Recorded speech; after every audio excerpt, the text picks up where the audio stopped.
Appreciate you all for being here. So Malcolm, to get started, so we're here to discuss your book, and early in the book, you talk about how the first draft that you presented to the publishing company wasn't really received, well. But you stayed committed to the vision. You worked, and I know how difficult it is to actually try to get something done outside of football in training camp. Yeah. But you stayed committed to the vision. Reworked it, resubmitted it, and the second time around, it was received really well. And that's the version of the book that we're talking about today. So my question for you, starting out, is, why was this project so important to you at that time? And why did you feel that your story was a powerful thing that you needed to share with the world? Yeah, so I think the book started to come to my mind. I had just left Philly, and I was upset about it. I wasn't happy about leaving Philly. I thought I'd finish my career there. But I ended up back in New Orleans. It was COVID, and like many people, I had a lot of time just to reflect. I'm sitting in the house by myself. And for the first time, I really felt like the end of my career was closer than the beginning. I was clearly seeing the light at the end of the tunnel. I was about 30, 31 years old, which is old in the NFL. And so I knew this would probably be my last stint. And I really just started to think about all the things I had been through. And there was so much about my story that I hadn't really considered. All of these things that I started to remember that happened to me that really defined and shaped who I was. And knowing that I have a ton of athletes, a ton of young people, a ton of peers who are looking at me as an example, I thought it would be only fair and remiss to really give them the true kind of background of my story. It's not just the success, but it's all that goes into it. It's the failures, the many failures that I had to endure, the many lessons I had to learn in order to stand up and be the person that I've seen today. And so I really wanted to tell that story. I had never written a book in my life, and so that project seemed a little doubtful, and I actually really doubted myself. And it's the whole book is about, even the first chapter is about overcoming fear and really like finding the strength within. It's like, even in the exercise of writing this book, I didn't think I could. And so it got rejected multiple times because I had gotten a ghostwriter to help me write it. I thought, most people, if you do something great, you get a ghostwriter to write about it, almost like sitting like a portrait, right? It's like, just put this out there and it'll go. And it just didn't get a response. And so I had to really sit down and evaluate my own story for myself and think about, if I was telling this to a younger teammate of mine, what would I want them to know? And I can think about guys like you that I watched as a young player, as a rookie coming into the league. And after games, everybody sleep on the away games except for me. I'm watching, and he's over on his computer with spreadsheets and things like that. Everybody else is playing games or knocked out or playing cards on the flight. He's doing work. And I noticed that as a young player. Drew Brees is the world. So now, I want to leave that same example, but instead of it being something where it's like, I leave the city, I change the team, that information, that access is gone. If I put it in a book, that stuff is there forever. And what I had to learn was that those stories mean more when they're authentic.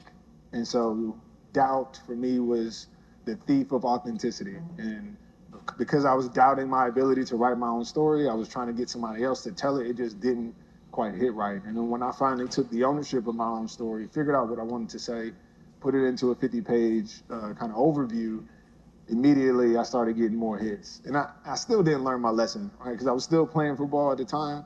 And even though they had acquired the 50 pages that I wrote, I still told myself, I don't think I can write this. So I hired another ghostwriter. About a year later, we're still trying at it, and now it's 30 days before the manuscript is due, and it wasn't ready. And so I had a decision to make. Do I put it out as is? It was like 600 pages long. Do I scrap the project, or do I rewrite it myself in 30 days? And if I didn't think I could do it before, you can only imagine what I felt there. But I think, what I learned over my career is that, again, doubt crushes authenticity. And so in 30 days, I just went into training camp mode, woke up early every day, and did what I did best and what I knew best. And that was a process of hard work and just putting my soul into something. And that's what this book ended up being, something that I wrote directly from myself.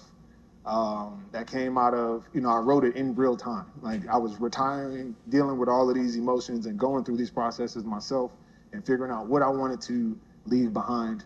And it was this memoir. So it's really something that I thought was important to kind of bookend my career, to put it in context for people who, are fans of me, followers of me, supporters of me, to understand, one, to pay homage to those that really helped me become who I am, to highlight those moments and decisions that I made that I thought were important for others who might be going through similar situations, but also to show that, when you talk about people who are successful, usually there are a lot of things on the back end that you don't see, right? We watch Sunday afternoons and we see our favorite athletes do some amazing things. We don't watch Monday, Tuesday, Wednesday, Thursday, Friday, Saturday, and all that goes in between that to get them there. And I think that is where the story lies.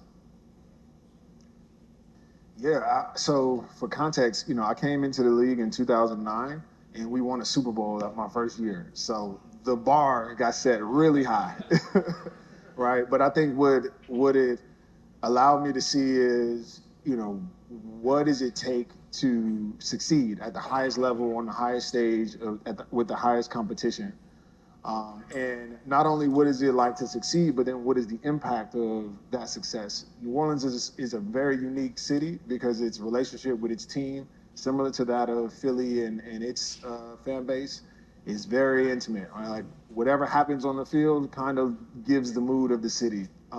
It's a city that never won a Super Bowl before, that had a bunch of hardship. And the Saints, when they win, is just that moment where the city can come together and have some relief. And so to be able to be on that team and watch the leaders navigate the ups and downs of a season, to deal with all of the doubt, we went from literally wearing paper bags over our head, calling ourselves the Aints, to being in a Super Bowl against Peyton Manning, as the underdog, and then to come out and win it the way we did and come back to the city of New Orleans.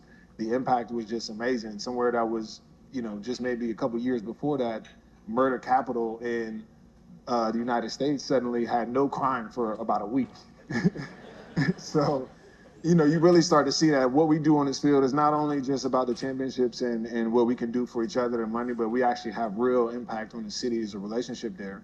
So when I'm able to now come to Philly as a veteran and I'm looking, to kind of place my stamp on the team and the city, my favorite thing was planting the seeds of that vision to younger players. Like the city, Philadelphia, has never won a championship.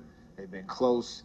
Like they love this team. You won't imagine the impact you'll have on this city when we can have a championship parade down Broad Street. I would just plant these seeds because I knew what the impact was. I knew what it took to get there. I knew that it took everything from leadership from the coaches to the players. It took you to be healthy. It took you to have a little bit of luck, and it took you to stay together. And I pulled on a ton of those lessons that 2017 season, almost literally to a T. So I think, and then the impact was exactly what we thought it would be.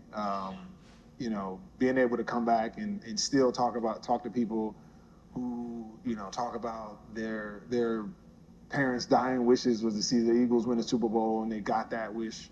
Thank you. And I always say it's on the house. I worked really hard for that. It's like it's all good. But those relationships, it's unique. It's a unique pleasure to when the thing you do, the thing you love most, which you put your effort into, not only benefits you but has an impact on other people in the community. That's a special thing. So I always cherish the ability to sit in that seat. And I think my first stint in New Orleans, seeing other leaders, seeing kind of how it all took place, really prepared me for this place. But that standard is really the same everywhere else. So even once you started to see, okay, this is how you truly make an impact, I would say we took the same formula and applied it to the foundation. So literally the foundation was started in 2010, maybe a few months after we won the Super Bowl. with my mom as the president. And impact was our ethos. You know, she came to me one day like, you do a lot in the community, um, but I think you need to focus it. We can either be, you know, a shallow puddle that kind of touches a bunch of communities and does a lot of stuff, or you can be a well, you know, that plants your feet into a community and really gives people life. And so we started that in New Orleans and immediately began to see kind of the impact of like when you invest time, patience into a community, into youth, they do some special things. And now we are 14 years later, still have an impact on everywhere that we've called home: Ohio, Louisiana, Pennsylvania, New Jersey, with that same kind of championship mentality. So it's once you've set the standard for the success and the impact you want to have, that's really kind of how we gauge everything. Yeah, that was a tough thing for me. You know, like, okay, winning a championship, right? And now I know what it takes to win. And then you come somewhere and you realize that the culture here is not a winning culture. Some people I've seen, you know, just lower their standard and they just kind of get by. Other people fight against it, but then they kind of create themselves as like an outcast where you come in and you're the guy who won a championship, so everybody else, you know, is doing a different level than you, and you kind of isolate yourself. So there's a line that you got to play where you know internally what it takes to win, but there's 1,000 ways to skin a cat. So you try as much as possible to adapt to a new culture, to, you know, adjust yourself. But there were times where I also had to recognize that they brought me here for a reason, right? And me as a player, I'm prepared. I know I turned every single stone. I know I've looked at every single film. So if I'm in a game and I know something because I'm prepared for it, it's my duty to act on it. Because coaches, a lot of the times, and I see this in business as well, like the bosses, right? We want people to execute the plan how we laid it out. We created a plan likely because we wanted this particular result or we wanted to avoid this particular problem. And so when people deviate from that plan and do their own thing, oftentimes they end up getting the result that you didn't want, or the result or the thing that you wanted to avoid, they do. And so for me, I needed to understand what my coaches wanted at the end of the day. So if you wanted me to take over this part of the field and nothing can happen in this part of the field, it's okay. I might do it different than you tell me, but at least I know what you're trying to get accomplished, and that's my goal as well. And then I can use my judgment, because what coaches would always do and what bosses also hate is when you do exactly what they say to a T and you like don't have any kind of proactivity or any kind of discernment of your own, right? It's like, well, if that was the case, I would have just got a robot to do it. And most coaches say they don't want robots when they really do.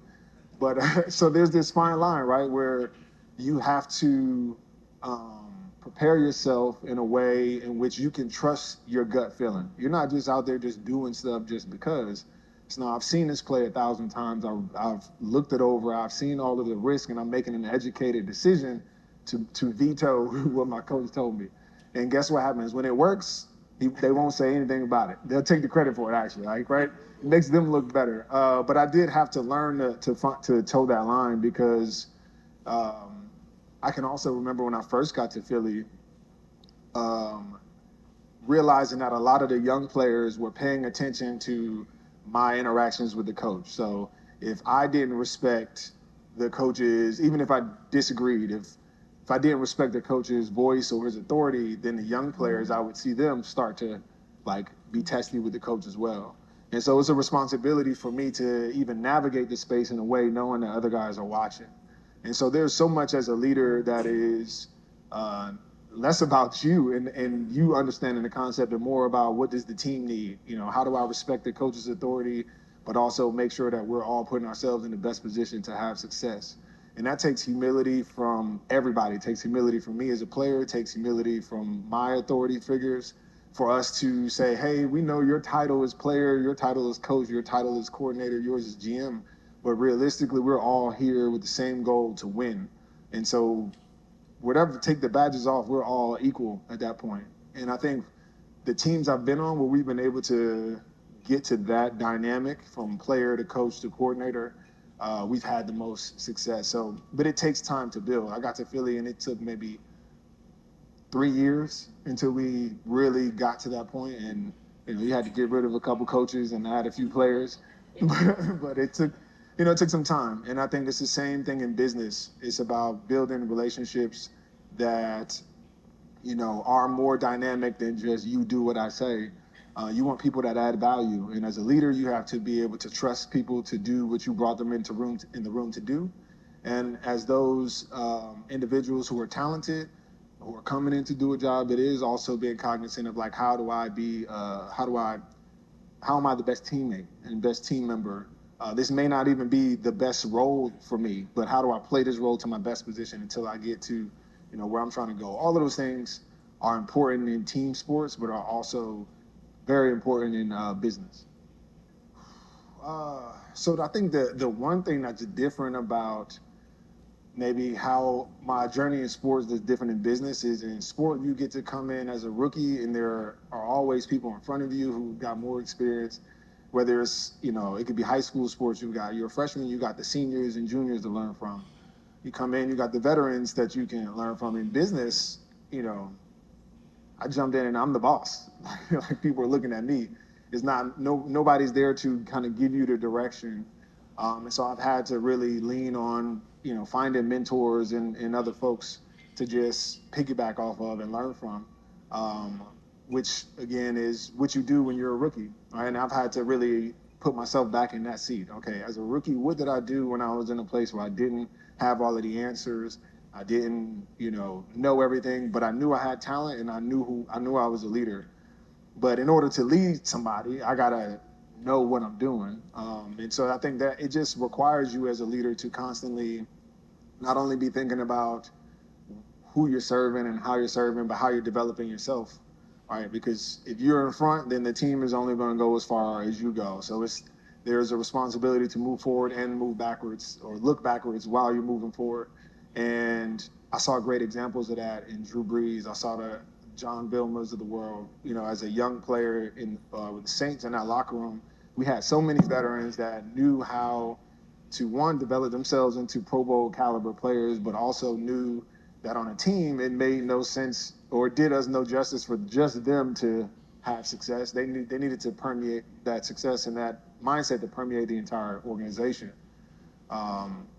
And yeah, when you see that every day, you get used to it. Now I'm in a place where, again, in business, you don't have that environment where every single person around you is dedicated to this one goal of excellence and everybody's literally sacrificing their lives to get it. Now you're in a place where you've got to be able to stand on your own 10 toes and really put in the work and go seek and find those teammates, seek and find those people who are just as passionate as you are. Yeah, I think one of the things I learned in 2012, the Saints got hit with the infamous Bounty Gate scandal, right? And our head coach, assistant head coach, a bunch of people got suspended, and it was probably the worst, not probably, it was the worst year of my entire career. 2012, we were the worst defense in NFL history. We gave up the most yards of any defense in the history of the National Football League. My name is on that as well. That's another fun fact.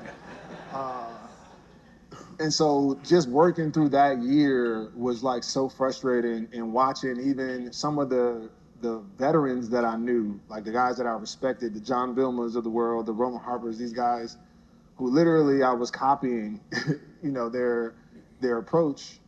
I saw them in this tough situation really folded in, and it was a miserable year. And so when I got to Philly, I saw how frustrated some of the team was with Chip Kelly's style of coaching, and you realize that the team is very close to buckling, and all it takes is one or two of those veterans like myself to fold it in, and the whole house collapses. And so I had to, in that same moment, think about, okay, I know what it looks like when this house collapses, and I don't want to be a part of that. That's not fun for anybody. So then what can I do in this when I don't have control over the head coach, I don't have control over the culture, but I do control myself.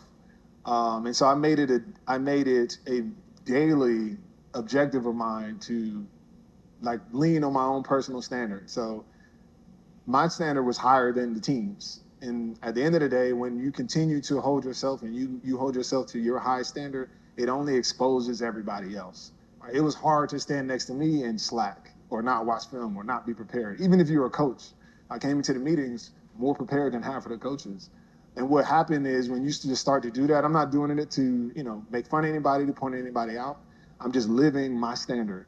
And naturally, those who want to be the player that I was being gravitated to me. Those who didn't enjoy, the hard grind of being successful stepped away. But what that did was immediately identified who our core team was and who we needed to replace. And I think that's the role of a leader, is like when things hit the fan, you hold the standard. And then everybody who wants to come with the standard will gravitate to you, and everybody else will identify themselves. And I think that was the first thing for me when I got here, was finding those core players, the Darren Sproles of the world, Chris Maragos was another one, Zach Ertz, Brandon Graham. These guys every single day were willing to put in and willing to sacrifice. And so I needed to lift them up. I needed to put air under their wings. And the people who weren't, next to the standard, I would just stand next to them and do what I do. So they stand out even more, right? Sometimes you have to do that, and you got to purge your locker room of those who aren't going in the direction you want to go. And that might take 2 years, 3 years. And that was 2014. We won a championship in 2017. 3 years later, we were able to turn that whole locker room around with those same core players. So, I learned a lot of that through watching older veterans before me. I can vouch for that 2012 year. That was brutal. And I think staying motivated is a tough thing. And it changes over time. So when I first came into the league, I'm young, everybody wants to establish themselves. Everybody says probably the same exact thing. I want to be a Hall of Famer, right? And it's like, okay. But really, you don't really know what that means on a day-to-day basis. It's like, where I want this to end because that's just the highest thing that I know, but I don't really know how to get there. And I was very, very frustrated as a young player because immediately if I say I want the highest peak and then within the first few steps, you trip, you automatically started thinking, all right, well, there's no way I'm going to make it up there. So by the time I got out of New Orleans in my first 5 years, I had given up on ideas of being in the Hall of Fame. I was like, because that's like me starting the season and only thinking about the Super Bowl the whole season, right? It's like, of course, everybody wants to win a Super Bowl. Everybody says the same exact thing, but the Jacksonville Jaguars are not ready to win a Super Bowl right now, right? And everybody knows that. But so it's like that goal is really nothing. What I started to change and I started to really come into my own is when I really changed my goals less to like stats and these other things to more, how do I want to occupy space? When I got to Philadelphia, I walked down the hallways and realized that all the hallways were covered with every Pro Bowl player that's ever played for the franchise. And at the end of the hall, there's like a couple empty spaces. So in my mind, I'm like, I had never made a Pro Bowl. I want to be on this wall. When I walk down this hall, I need to be on this wall. So every day, you see, it's a space. So I knock on that space every time I pass it. So literally every single day, I'm focused on just that standard and that standard alone. Eventually, I get on the wall. So now I need a new goal. I start looking at the stadium, and I'm like, well, it would be really nice to be on one of these banners. They hang these banners really high. It looks like they don't take them down at all. These might be up here forever. One side is for team accomplishments, Super Bowl championships, which there were none. So there were NFC championships. And then on the other are kind of their ring of honor, the players that, the special group of players that they want to remember forever that have an impact on the fan base in this stadium. So that became my goal. I want to occupy those two spaces. I got one of them on the team side. We'll see on the other side. But that became kind of those goals, and those are things you can see every single day. When I go in the weight room, you can see the link over the practice stadium. When I'm on practice, I'm looking and preparing for what I want to do. So now every day, you're taking intentional steps toward your goal. It's not just something you say and you're giving lip service to that's way down the road. It's like, no, I'm going to win a Super Bowl today because I did this work. And I know when I get into that stadium, I'm going to do well because I'm already envisioning it. I'm going to get on this wall. As I tap on it every single day. I'm making sure I'm holding myself to that standard. we have to create those things sometimes for ourselves, those cues, whether it's writing on your mirror every day what you want to be, where you're going to go. You have to kind of see it over and over and over and over and over again, um, until you look up one day and I was on that wall a few times. And it's like, okay, I did that. But it's really not about, I can't tell you one thing I did. I can't tell you it was this one game. I had 3 interceptions and that was what got me to Pro Bowl. No, it's daily gains over a long period of time. And just like investing or any business, you start to see those compounding interests over time when you look back at your whole career and say, wow, I did a whole lot. Felt like just small steps here or there, but when you turn it all in, cash it all in, there's a lot of chips on the table. I think one of the biggest things I was doing was I was just robbing myself of the joy of what I was doing. Because I'm always looking at other players. Like when I first got drafted, the first year, I'm looking at every other rookie DB. Rest in peace, Ravonte Davis was drafted out of Illinois, another corner behind me. He was starting for the Colts. No, for the Dolphins. There was another rookie DB was starting for the Colts. And here I am, the first DB taken overall, and I'm playing special teams. So automatically, I'm starting my career with the idea that bust is right down the road. And so when realistically, like none of these things are real, I'm creating the majority of the narrative in my head because I'm looking at other people and assuming something about myself as opposed to looking at myself and evaluating, playing the cards in the hands that I had. Or you'll look at your favorite player, and it's good, right? You look at maybe like another business or somebody you admire and you watch what they do, you're studying, and it's cool, but it's a fine line when you start to make judgments about yourself and where you are based on where they are. You don't necessarily know their experience. You don't know if they got, they're in the right system, if the coach, just putting them in a starting role because they invested money into them. You don't know how this has really come to fruition. And so I had to really, and then I got cut. So now I'm sitting and I'm like, wow, for maybe a few days, I was jobless and I had an opportunity to think like, I'm really unemployed right now. If I get another job, if I get another team, how do I want to, and this is, the last contract, how do I want that to play out? And I was like, well, I want it to be something where I'm authentically myself. If I'm not going to make it in this league, I'm going to not make it being 100% me, and not worry about anybody else. And that required me to know myself, for one. So I had to really take time to ask myself, what are the things that I do 100% best, and how do I put myself in a position to do that over and over again? What are my biggest weaknesses? And not only just so that I can work on them, but like, how do I protect myself from them? I have to spend energy and plan and scheme to protect myself from my weaknesses. And then how do I create a plan to continuously just get better? Like not at just my weaknesses, but also add new strengths. And that process really helped me change it around and really stop focusing on other people and focus on myself. And when I did that, I started realizing like I got a lot of tools. Like if I use it, I got long arms. I can crowd the line of scrimmage. I'm really, really smart. I can play multiple positions. I'm fast. So even if I'm in here with these big guys, I can get lower on the ground than them. I started figuring out how my avatar, what I was blessed with, can be used to my advantage if I use it this particular way. And so my game became less even about my opponent and more about me. If I knew what I could do and what I couldn't, then I knew what I should attempt to do from a strategy standpoint in any particular situation. And I realized how many of us don't know ourselves or don't know like what we do. We don't self-scout enough.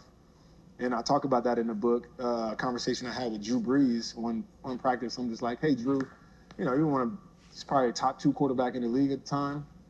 Like, what do you see when we're playing in practice? What do you see? What's your evaluation of me? And he told me some stuff that was humbling. He was like, hey, you're really smart. You do a good job of disguising coverages. You're tough, you're tackler, you're physical. He's like, but you don't have really good ball skills. So if I see you, if it's you and Marcus Colston, one-on-one in the back, I'm just going to throw it up. He's like, no offense, because I don't think you're going to catch it. So I'm not worried about you getting an interception. At the worst, it's an incomplete pass. You break it up. At the best, Marcus catches it or it's pass interference. And so knowing that for one, it was like my feelings were hurt a little bit. I was like, I can catch the ball. But I'm like, but to know that if he's thinking that, then that's probably what the majority of quarterbacks are thinking. It's probably what the majority of the good coordinators are thinking. So I knew now that if there was a situation where I was one-on-one, I was expecting the ball to come. And then so now I'm able to protect myself from the things that are my weaknesses. But in my strengths, I knew that anything else, then it was my world. So if you're gonna try to beat me at my strength, like I'm with it. Let's do that. And I can protect myself from where you're trying to get to. That nugget like bought me probably another 5 years in the league. Just being able to know that one thing about myself that I probably wouldn't have admitted before or didn't take enough time to understand. And I think when people understand their business, they understand where their weaknesses are, and then you understand where all the danger comes from, and you can protect yourself away from that. A lot of people are so busy trying to make gains or follow other people, compare themselves to other people, that they don't really want to understand that that's not their journey. They go in the wrong direction, or they don't protect themselves from their own weaknesses, or they're not honest with themselves about their weaknesses, and that's an important part of moving forward. Yeah, I think that's a good point. As an athlete, well, for one, underneath all of our clothes and our jobs and our titles, we are just whoever we are, at our core, our identity, right? But the majority of the time, we get identified by what we do. And so for me, that's been football. And in team sports and football specifically, like you're supposed to act a certain way, right? Like even regardless of who you actually are, you're supposed to be a role model. You represent the shield, the team, all of these things that you're supposed to do. And so there's expectations as to who you're supposed to be in the media, who you're supposed to be in the public. And then there's the idea of the business you and what that's supposed to represent and who you're supposed to look like and talk like, who you're supposed to be around. And for a long time, probably my entire career, you siloed those versions of myself and jump in and out of them probably seamlessly. Depending on which room I was in, I can be the athlete, I can be the business person, I can be myself around friends. All three of those people are totally different. And I think for a long time that's worked. Now being out of football, where like part of that identity is kind of stripped from you, I might look athletic, but I'm no longer an athlete, right? I don't play professional sports. So I don't have to show up as the athlete. But I think where I am now, and I think where the value is, again, is how I started, is authenticity is really what I'm finding to be the most valuable thing out there. Because the fear of, as an athlete before, is if you step outside of this box, then you'll lose sponsorships, you'll lose teams or whatever. People won't support you the way you do. Same thing in business. If you don't conduct yourself in this type of way, you don't look this way, talk this way, then maybe I don't get all the business that I want. But what I've found is that when you step into a space authentically yourself and you've done the work, you know who you are, then it's the same thing like that I talked about earlier when you set the standard. Those who see you and align with you, have shared values and want to go where you're going will naturally gravitate to you. Everybody else will just kind of get out of the way. And I think that is, to me, that helps at this point in time in my career because I don't want to waste time. So what I feel like when you're not authentic, right, you have people who misidentify you because you dress this way, you talk this way. That's really not you. They assume that you may be into what they're doing. You spend a whole year speeding into a relationship just to find out that in the end, you two actually don't see things the same way. And it's only because you weren't being authentic up front. And so for me, I think it's a tool right now that I'm using, not only for myself, but as a cheat code to quickly get to where I'm trying to go is to immediately, hey, this is me, this is where I'm doing. Anybody else who's with me, like raise your hand. Let's go talk. If you're not, it's fine. It's nothing personal. And I think, authenticity leads to great relationships. It leads to mutuality. It leads to cooperation. And right now, and in business and in life, I think that those are really vital resources to have. And so, yeah, I think my struggle now is like knocking down the silos of those three people and really merging those identities so that my business reflects who I am as a person. My foundation reflects the journeys that I'm going on. in life, the resources that I've come into, and now I'm trying to give to the community. My businesses reflect my interests. Damari's, I love fashion, so I like looking good. So Damari is part of what we do. Serving communities is important to me. So quick service restaurants and franchises in communities that I'm from is part of my ethos. So now it's about taking all three of those versions of me and merging them into kind of this beautiful weave, which takes intentionality, but you find along the way that the people who come along to help are stronger and believe in what you're trying to do. 100%, man. And I, you said it perfectly. I mean, I think one, like the authenticity that you move with is tangible. And, I think in doing that way and moving the way that you move, you're going to find those people that are going to be able to come in and deposit into your life as opposed to continually withdraw from it.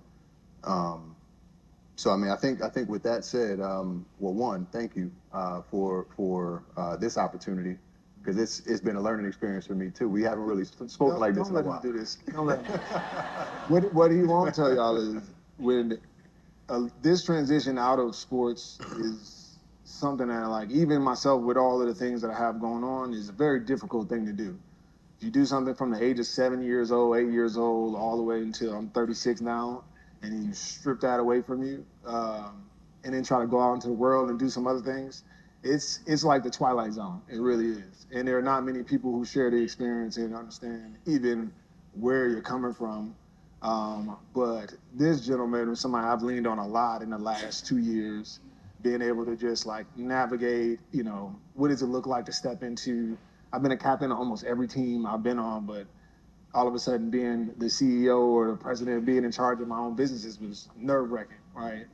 Spending time with him, just understanding, like, having people to ease you through those transitions, having people to kind of guide you, give you not even just the business things, but how to deal with these things on a personal level, I think is important. So you've been a great resource for that. And I think a lot of that is, when you see my success and my story, you'll see even in the book there's always these other characters that are there helping me lift. It's not a story about just me and my sheer will. It's about somebody who is lifted up by a community, who's built by a community, who is also trying to then build that community with them. So yeah, just making sure that when you see that, recognizing that there are a lot of players and people that contribute to this.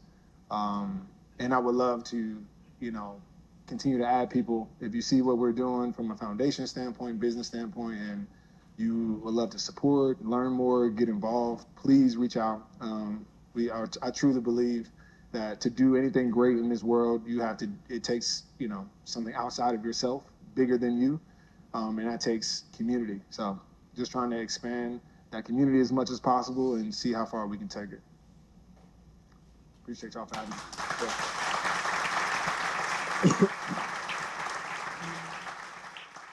Yeah, I think planting seeds. I think if there's one thing that parents, have the opportunity to do, is just plant seeds. I'm at the age now where all of the things that, like, I heard my parents repeat over and over and over again when I was a kid, I'm starting to see it in real life. Like, that's what they were talking about. Okay. I was too young to get it before, but now all these things that they repeated over and over again, I used to roll my eyes with. Like, I'm leaning on that. Like, my dad's favorite thing to say was, "You don't know what you don't know." And as a kid, I'm like, what? I don't know what that means. But like now, I see it. It's like, oh, be curious in everything. Like, you don't know what you don't know, so always ask questions, always ask why. And that's been at the core of me, right? And so I think, for me, I've been trying to at least just showcase, like, be the bloom of those seeds that they planted. So my mom, I talked to you about just the idea of, like, do you want to be a well, or you want to be a puddle? And having to really sit with that idea, like, well, what do I want to do and what's possible? That seed is planted by her, and then to even just see it in real life. Not only she was the president of the Malcolm Jenkins Foundation, but she went on to be the president of PIFMA, which is the professional, it's the Union of Professional Athlete Moms. So she was the head football mom as well, right? So it's like, it's not only that she's just running my foundation. This is who she is as a person, as a leader. So there's no surprise that those things are what you see in me. My dad, I talk about it all the time. One of the lessons that he gave me, he used to make us clean up, in front of our house or whatever, clean up any trash. And we'd come in thinking we are going to go back to playing video games, and he'd take the controller and say, "You're not done." I'm like, "What do you mean? There's no trash in front of the house." He would make us go 2 houses that way and 2 houses that way, with the idea that, like, this is our community. You own your community. And wherever you call home is your home, so you take the responsibility. So it's no wonder why I'm doing all the things that I do in the community, particularly in the places that I call home. All of the places that we do work with the foundation is everywhere that I've called home: Louisiana, Ohio, Pennsylvania, and New Jersey. And so I do think, what those seeds that we plant in our children, the things we tell them about themselves, the things that we tell them are possible, are what they will grow into later, what they'll, have the opportunity to bloom later. But I think it's important, especially in communities of color and children who are less fortunate, to make sure that we are continually planting those seeds, because there are plenty of other, examples that are telling them or messaging out there that are telling them the exact opposite, that they don't have the potential, that they don't have what it takes, that they, that's too far-fetched. And our children believe it the same way that I believed my parents when they told me the opposite. Yeah, one of them sitting next to me.